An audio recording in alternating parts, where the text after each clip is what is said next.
Great morning, everyone. I hope you have a wonderful Sunday. I'm here with my mom. This is where we all started, our apartment prescription. And in this book, I'm going to share with you one lesson that I learned as we've built our apartment business. So I'm currently here in the beautiful Christina River. I'm going to show you this beautiful Christina River. And we've lived here for 3 years. When I used to work for a private practice as a family medicine physician and a geriatric physician. For those who don't know me, before I started investing in the real estate, I used to work for a physician, and this is where we live. This is where it all started.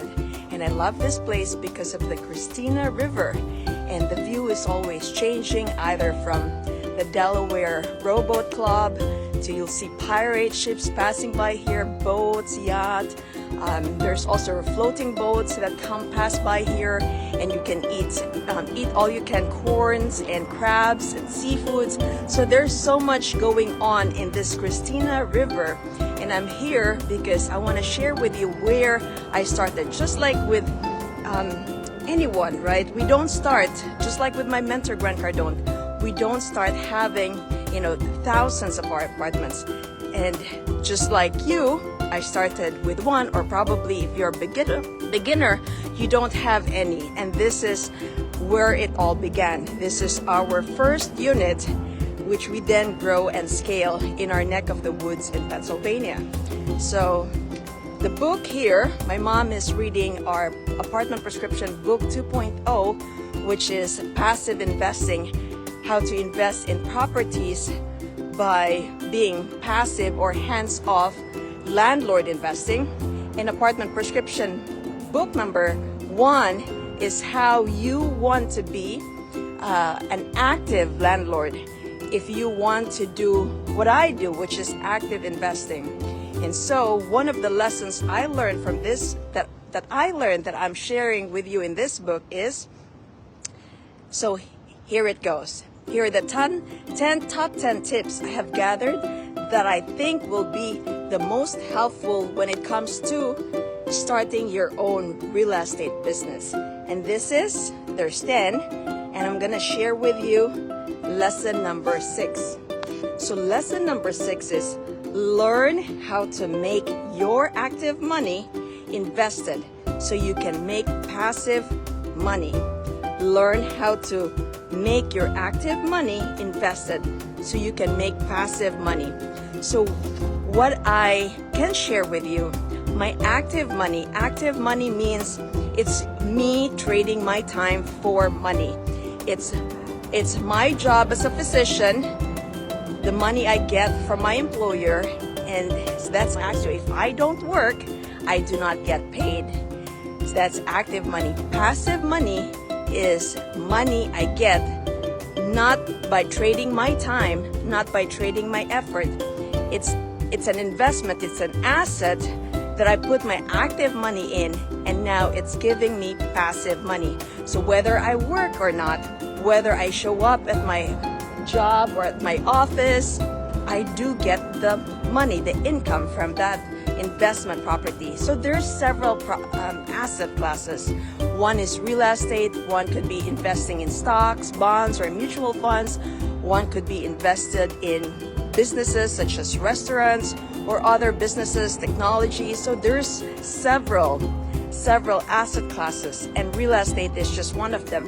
And in the real estate, there's also several asset classes in the real estate. One could be apartments, one could be land, one could be mobile home. And so there's several different, just like with this rowboats, right? There's several people rowing along this Christina River. There's several asset classes when you invest in your active money. So passive money is money that you get whether you invested your time. But that's money that what I did was to put my active money, my money from being a physician, the money I get from my employer, and then I invested it. I bought this together with my husband. We bought properties, and then that property, if you do the math correctly, there is a math to it, right? If you invested correctly, if you did the math correctly, then you'll get cash flow. Cash flow is the passive money that you get every month from your property that you invested your active income.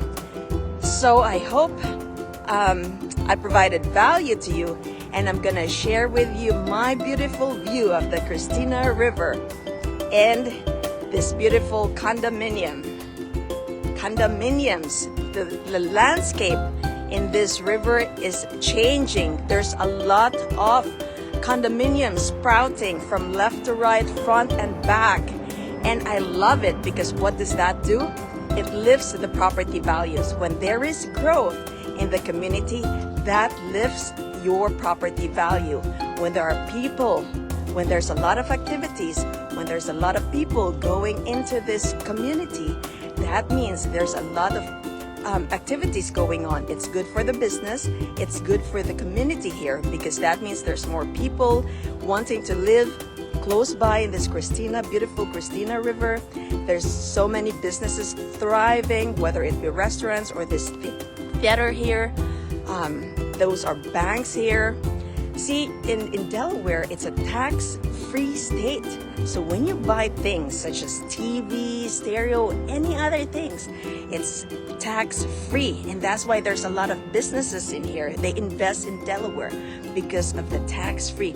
And plus the fact that the state provides them a good protection when they are here, when they set up their business in Delaware, the LLC in Delaware.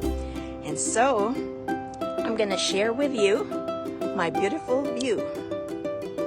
My mom is one of the beautiful view, the number one beautiful view. My book, her book is second. And yes. And the Christina River. All right. So there's a lot of townhouses here.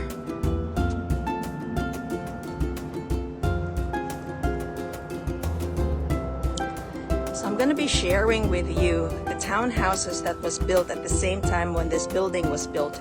We bought this property at the peak of the before the housing crash happened in 2008, and 2007 was the year that this building, the River Tower, was built. This is the tallest, if not one of the tallest, but I know in 2007 this is the tallest building in Delaware, sprouting to 25 stories high, and it's very, very beautiful. We have concierge 24 hours. We have guards that roam around in the parking lot.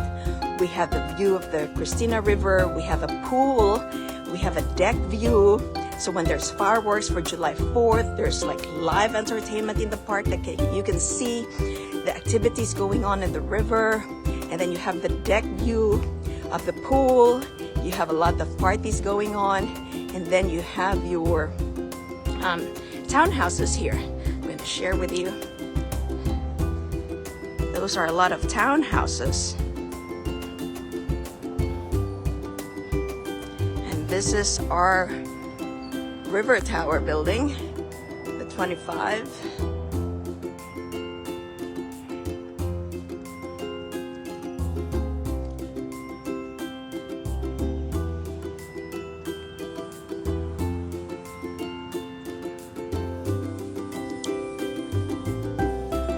And so I'm gonna share with you as we head out back to the other new developments in the area.